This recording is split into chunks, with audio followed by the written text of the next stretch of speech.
எல்லாருக்கும் வணக்கம். எப்படி இருக்கீங்க? இன்னைக்கு ரொம்ப நாள் கழிச்சு ஒரு குட்டி கதை. ஆங்கிலத்துல தான். அது தமிழ்ல விவரிக்க போறேன். ஆனா இது வந்து பெருசா நீதி, அது மாரல்லாம் எதுவும் இருக்காது. இது ஒரு ஒரு வேடிக்கையான கதை. அம் இந்த கதை வந்து நெறைய கதைகள் அதுல இருக்கு. இந்த கதையில வந்து ஒரு எலிஃபென்ட் அண்ட் பிக்கி, அதாவது ஒரு யானையும், ஒரு பன்றியும். அவங்க 2 பேரும் ஃப்ரெண்ட்ஸ். ஒரு யானை, கண்ணாடி போட்ட ஒரு யானை, அப்புறம் ஒரு பன்றி. இவங்க 2 பேரும் ஃப்ரெண்ட்ஸு. அவங்கள பத்தின கதை தான். இந்த கதை எழுதினது மோ வில்லியம்ஸ். இவர் நெறைய கதை எழுதியிருக்காங்க. அவங்க 2 பேரோட அம் கூட்டணிலன்னு சொல்லலாம். அ அதுல வந்து முதல் கதை வந்து டுடே ஐ வில் ஃப்ளை. சரியா? நம்ம வந்து எலிஃபென்ட் அப்படின்னு தான் சொல்லுவாங்க. அதுக்கு பேர்லாம் எதுவும் சொல்லல. அப்புறமா பிக்கி அ அப்படின்னு சொல்ல போறாங்க. ஸோ என்ன பண்ண போறாங்க? டுடே ஐ வில் ஃப்ளை அப்படின்னு சொல்றது யாரு? நம்ம பிக்கி. பிக்கி சொல்லுது, நான் இன்னைக்கு பறக்க போறேன் அப்படிங்கிறா. என்ன நடக்க போகுதுன்னு பார்க்கலாமா? 2 பேரும் ஜாலியா உட்காந்துட்டு இருக்காங்க. ஃப்ரெண்ட்ஸ். சாதாரணமா அப்படியே உட்காந்து தே ஆர் என்ஜாயிங். என்ன என்ன பண்றாங்க? நல்லா இருக்கு. சன்னி வெதரா இருக்கு. நல்லா வெளிச்சமா இருக்கு. உட்காந்து என்ஜாய் பண்ணிட்டு இருக்காங்க. சடனா நம்ம பிக்கி பிக்கிக்கு வந்து சடனா ஒரு யோசனை. டுடே ஐ வில் ஃப்ளை அப்படிங்க. நம்ம யானை வந்து பார்க்குறோம். என்னது? பறக்க போறியா? நோ அப்படிங்கிறான். யாரு? நம்ம யானை. அதெல்லாம் எப்படி பறக்க முடியும் உன்னால? You will not fly today அப்படின்னு யானை சொல்றான். உன்னால இன்னைக்கு பறக்க முடியாது. You will not fly tomorrow. இன்னைக்கு பறக்க முடியாது. நாளைக்கும் பறக்க முடியாது. You will not fly next week. அடுத்த வாரமும் உன்னால பறக்க முடியாது அப்படின்னு யானை சொல்லுது. யூ வில் நெவர் ஃப்ளை அப்படிங்கிற. யானை வந்து உன்னால பறக்கவே முடியாது. நம்ம பிக்கி வந்து ரொம்ப பாவமா பார்க்குது. ஏன் பறக்க முடியாது அப்படின்னு பார்க்குது. ஐ வில் ட்ரை. நீ என்ன சொல்றது பறக்க முடியாதுன்னு? நான் ட்ரை பண்றேன் அப்படின்னு நம்ம பிக்கி சொல்லுது. குட் பாய். பார்க்கலாம். நான் என்ன பண்ணலான்னு பார்க்குறேன் அப்படின்னு சொல்லுது. யூ வில் நாட் ஃப்ளை அப்படின்னு திரும்பவும் கத்துறான். உன்னால பறக்க முடியாது, சொன்னா கேளு. She will not fly. அப்போ பிக்கி வந்து ஒரு கேர்ள், பொண்ணு. அதனால உன்னால பறக்க முடியாது. அப்போ நம்ம கிட்ட சொல்லுது யானை, அவளால பறக்க முடியாது சொன்னா ஏன் புரிஞ்சுக்கவே மாட்டா அப்படின்னு. Fly fly fly fly fly fly fly சொல்லுது. நம்ம பிக்கி வந்து கையை நல்லா ஆட்டி ஆட்டி ஆட்டி ஆட்டி ரெக்க மாதிரி இது விங்ஸ் இறகு இல்லை, ரெக்கை மாதிரி வச்சு பறக்கிறதுக்கு முயற்சி பண்ணுது.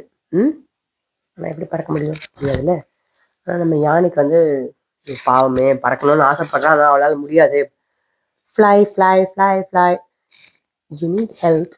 எலிஃபென்ட் சொல்லுது, உனக்கு பறக்கணும்னு ஆசையா இருக்கு, ஆனால் நீ நினைச்ச மாதிரி அப்படி டக்குலாம் பறந்துட முடியாது. உனக்கு அதுக்கு ஆக்சுவலாக யாராவது உதவி செய்யணும் அப்படின்னு. Thank you, I don't need help. அப்போ பிக்கி சொல்கிறேன், கரெக்டாக சொன்னேன். ஆமாம், எனக்கு ஹெல்ப் வேணும். ஐ வில் கெட் ஹெல்ப் அப்படின்னு சொல்லிட்டு அப்படி போயாச்சு. எலிஃபெண்ட்டை கேட்கவே இல்லை. எங்கே யாரையாவது எனக்கு உதவுவாங்களான்னு பார்க்குறேன் அப்படின்னு சொல்லிட்டு போகும். யாரு? பிக்கி. உஃப் உஃப் உஃப் உஃப். ஹெல்ப்பு யார்கிட்ட போய் கேட்குறான்? ஒரு நாய்கிட்ட போய் கேட்குறான். அந்த நாய் வந்து, ஏய் என்கிட்டலாம் எதுவும் கேட்காத அப்படின்னு துரத்தி விட்டு. ஓஃப் ஓஃப் ஓஃப் ஓஃப். ஓ, அது கத்துறதுனால நம்ம பிக்கி வந்து இப்படின்னு காதுல பறக்கிறான். I did it, I flew. அப்படியே நாய் கத்தலேருந்து பயந்து போய் குதிச்சு நம்ம யானையோட தலையில உட்காந்துருக்கு பிகி. ஓகே, நான் பறந்துட்டேனே, தேங்க்யூ ஃபார் யுவர் ஹெல்ப் அப்படின்னு நாய்கிட்ட சொல்றேன். நாய் வந்து நோ ப்ராப்ளம் அப்படின்னு சொல்லிட்டு போயிட்டே இருக்கு. ஆனால் நம்ம எலிஃபெண்ட்டுக்கு வந்து ஒன்றும் புரியல. இது ஃப்ளை இல்லை, யூ டிட் நாட் ஃப்ளை. நீ எங்க பறந்த? நீ ஓடி வந்து என் மேல ஏறி உட்காந்துருக்க, அவ்வளோதான். I did not fly. Piggy வந்து கேட்குது ரொம்ப சோகமா. நான் பறக்கலையா? You jumped. நீ என்ன பண்ண? அந்த நாய் ஓடி வரதை பார்த்துட்டு குதிச்ச, என் மேலே ஏறி உட்காந்த, அவ்வளோதான்.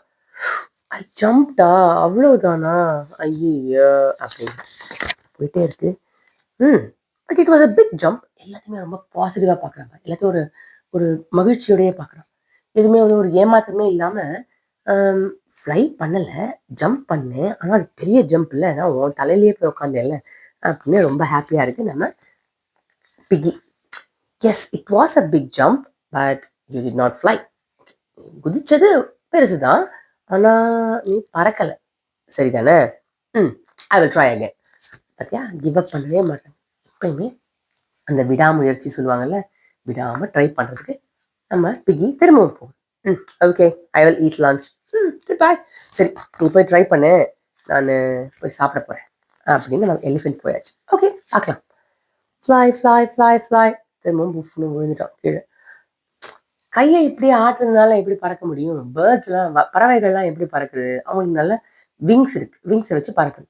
ஆனால் இந்த பிக்குக்கு அது மாதிரிலாம் எதுவும் கிடையாதே. அதனால பிக்கு கீழே பொத்துன்னு விழுந்திருக்கு. அதை வந்து ஒரு பறவை பார்க்குது. என்ன பறவை அது? அந்த பறவை வந்து ஒரு வாத்து மாதிரி இருக்கு. வாத்து சொல்லு, யூ நீட் ஹெல்ப். உனக்கு வந்து யாராவது உதவணும். I don't need help. ஆமாம். வில் யூ ஹெல்ப் மீ அப்படின்னு அந்த வாத்துக்கிட்டே கேட்குது. I will help you. என்ன பண்ண போகிறாங்கன்னு பார்க்கலாமா? தேங்க்யூ. இந்த மாதிரி குட்டி குட்டியாக ஒரு பேஜில் ஒரு வேர்டு தான் போட்டிருக்காங்க. நல்லா இருக்கு. Hello hello. மேலே இருக்கான், மேலே ஏதோ தொங்கிட்டு இருக்கான் ஒரு கயிறுலேருந்து. பார்த்தா my friend. Oh my God. பார்த்தானா என்ன ஆகுது? You you are flying. நம்ம எலிஃபெண்ட்டுக்கு ஒரே ஆச்சரியம். என்னது, நீ பறக்குறியா? ஆமா, யூ ஆர் ஃப்ளைங் டுடே. அட ஆமா, பறக்குறேன். என்னன்னு பார்த்தா my friend can fly. She can fly. அவனுக்கு அவ்வளோ சந்தோஷம். என்னோட ஃப்ரெண்ட் பறக்கிறா பாரு. Yes, I am not flying. நம்ம பிக்கி சொல்லுது, நான் பறக்கலை. ஆக்சுவலாக என்ன நடக்குதுன்னா, யூ ஆர் நாட் ஃப்ளைங். என்னது, நீ பறக்கலையா? I am getting help. நம்ம வாத்து இருக்குல்ல, வாத்தோட வாய் வந்து ஒரு கயிறு தொங்குது. அந்த கயிறோட எண்டில் வந்து அந்த சைடில் வந்து நம்ம பிக்கி இருக்கு. வந்து ஒரு வாத்து உதவி செய்யுது, அதனால தான் நான் பறக்கிறேன். தேங்க்யூ ஃபார் யூர் ஹெல்ப் அப்படின்னு அந்த வாத்துக்கிட்ட நன்றி சொல்லுது. அப்போ இவன் கேட்குறான், டுமாரோ ஐ வில் ஃப்ளை. சரி, இன்னைக்கு அவ்வளோதான், நாளைக்கு நான் பறக்கிறேன் அப்படிங்கிற. அதோட கதை முடியுது. Good luck. அவனே சொல்லிட்டான் குட் லக். ஸோ இது ரொம்ப ஒரு குட்டி கதை தான், ஒன்றும் பெருசாக நீதிலாம் இல்லை. ஆனால் உள்ள ஒரு குட்டி கதை நீதி இருக்கு. ஆக்சுவலாக நோட்டீஸ் பண்ணீங்களா? யாராலும் முடியாதுன்னு சொன்னா, ஃப்ரெண்டே சொல்றான் முடியாதுன்னு. ஆனா அப்பவும் வந்து நம்ம பிக்கி வந்து நான் ட்ரை பண்றேனே அப்படின்னு ட்ரை பண்ணு. ஆனா கடைசியில வந்து அச்சீவும் பண்ணது இல்லை. அதை அடையவும் முடிஞ்சது. என்ன அது எல்லாமே பறக்கல, பறவை மாதிரி பறக்கல, ஆனா அந்த இடத்துல தொங்கினது இல்லை. அவ்வளவுதான். இது ஒரு குட்டி கதை. நான் அடுத்து இதே மோ வில்லியம்ஸ் எழுதின செட் ஆஃப் புக்ஸ்ல இருந்து ஒரு புக்கு படிக்கிறேன். இல்லை அடுத்து ஒரு தமிழ் கதை. அவங்கள அடுத்த வாட்டி சந்திக்கிறேன். அதுக்குள்ள உங்களுக்கு வேற ஏதாவது கதைகள் படிக்கணும் அப்படின்னு நினைச்சுன்னா கமெண்ட் பண்ணுங்க. இந்த சேனல் உங்களுக்கு பிடிச்சிருந்ததுன்னா சப்ஸ்கிரைப் பண்ணுங்க. அப்புறம் லைக்கும் பண்ணுங்க. அடுத்த கதையில பார்ப்போம். நன்றி.